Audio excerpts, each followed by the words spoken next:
today we're going to be talking about how to review an SPQ Gold Assessment. Go ahead, Maynard. Why don't you take it from here? Sure. Thank you, Jeff. So when you're looking at SPQ Golds and the report that you get once you have a candidate complete the SPQ Gold, it would be really easy to look at the information and say, I have no clue what to do with this info. So that's really the purpose of this video, is to help you kind of organize your thoughts around what's important when you look at an SPQ Gold report. Firstly, you're going to get back a report that is an 11-page report. Sometimes it's 10 pages, depends on the candidate, how they answered the questions, et cetera, et cetera. But the first part of the report is going to have a blurb on all 21 of the categories that the candidate has measurements in. So we have an example person and we have a sample page for that example person up here on the screen. So it's kind of interesting, the page that we're showing. Sometimes people look at this at the SPQ as the sales call reluctance assessment, and it certainly measures 12 types of sales call reluctance. But the section that we're looking at right now is the sales call reluctance imposter section, starting with prospecting motivation. By the way, prospecting motivation is without a doubt the number one most important category that you're going to need to look at when you're looking at someone's SPQ results. Prospecting motivation, this example person, their score was 71. That's on a scale of 0 to 100. All the scales are 0 to 100. This person scored 71. Then it says capsule summary. Capsule summary is just our fancy way of saying, here's the definition for prospecting motivation. Then you look down at management tips. This is a blurb about this example person's prospecting motivation score. Remember, their score is 71, and then where it says management tips, that's a little bit of insight about what a 71 means. You look a little bit lower, it says outlook. And anytime you see outlook, it's going to either say green, yellow, or red, just like a traffic light. Green is good, yellow is average or precautionary, red means stop. Let's check the category. Let's see if this is in fact an important category based upon our business, the business model, the territory this person would be working in. Is this an important category? So green, yellow, red, just like a traffic light. And you're going to see this for all 21 measurements. Just to review, you're going to see a score, and it's somewhere between 0 to 100. Capsule summary, our fancy way of saying, here's the definition for this category. Management tip, that's going to be a blurb about this person's score, a little bit of an interpretation. And then where it says outlook, that's going to be indicated by green, yellow, or red. Just like a traffic light, you want greens.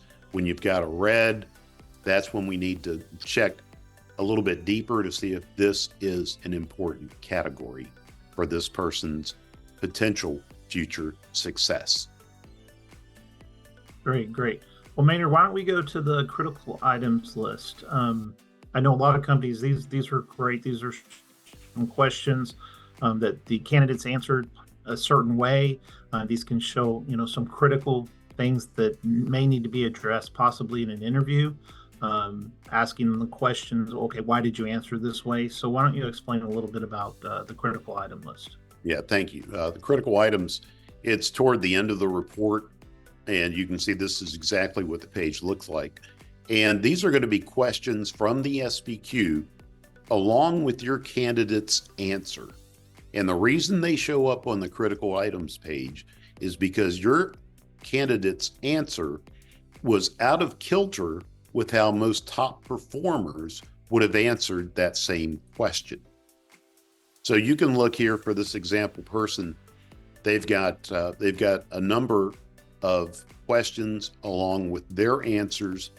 And I think this is largely overlooked by a lot of managers, but you can use this perhaps on your final interview before you extend an offer to the candidate, you can use these questions and actually ask them of the candidate and take a little bit of a deep dive on why they answered a particular question the way that they did. It's almost like peeling back the onion to how somebody thinks. You know, what's going on in their sales brain. And it's a really good way to get more information about, will this person actually prospect enough to make their sales goals if we in fact bring them on board.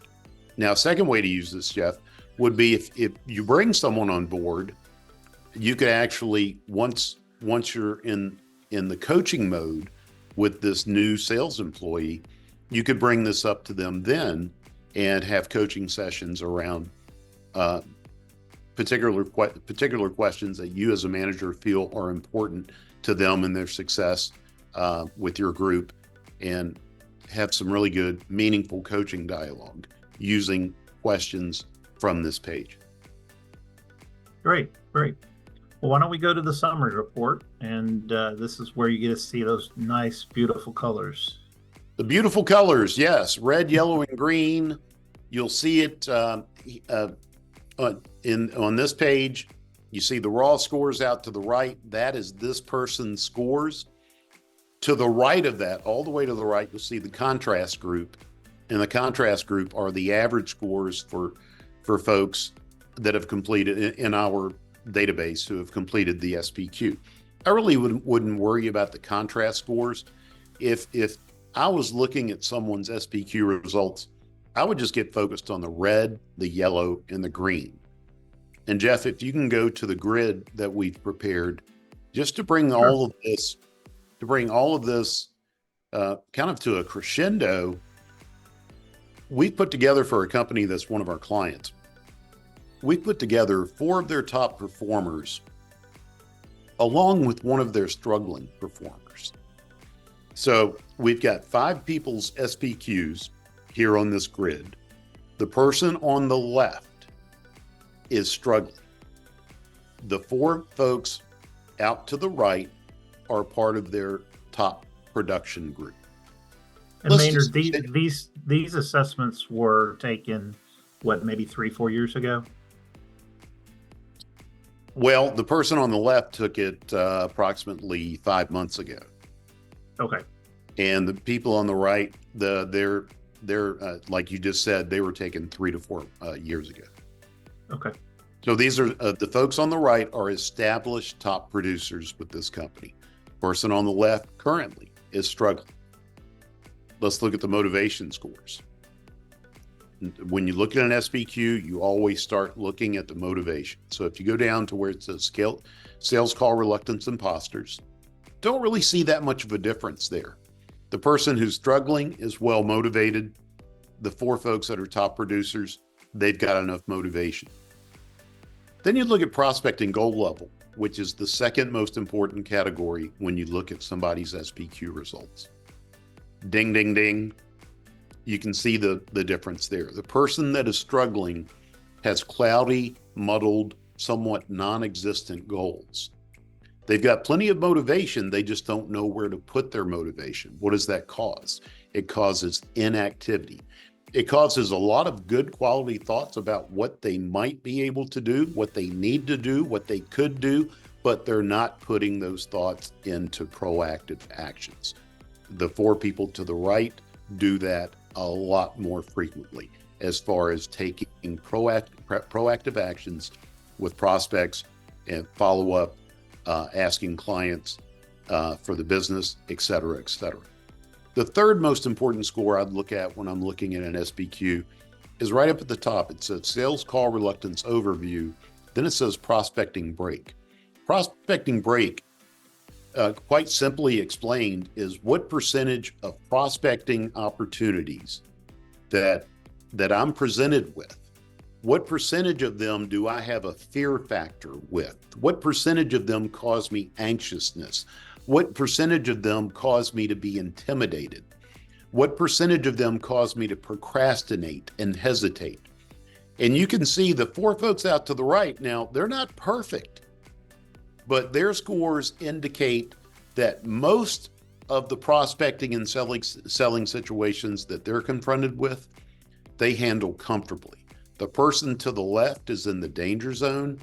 And what that means is that this person has more fear and more anxiety than the typical salesperson. And that's another reason why this particular person is struggling. Well, the fourth most important category, Jeff, is oppositional reflex. If you notice where it says sales call reluctance types, there are 12 types of sales call reluctance.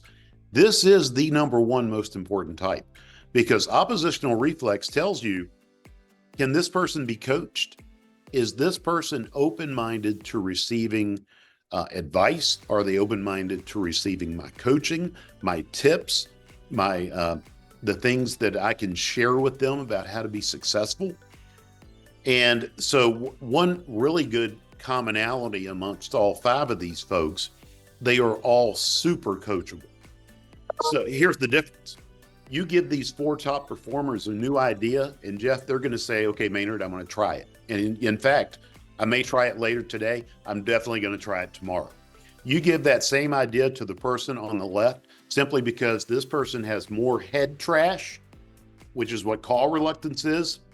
This person is going to respond with, well, I may give that a try, Jeff. I'm pretty busy right now, though. But I might be able to fit that new idea in and that new tactic in. I might be able to use it. That's the difference between mediocrity, which is the person on the left who's struggling, and the 4 folks on the right who are top performers.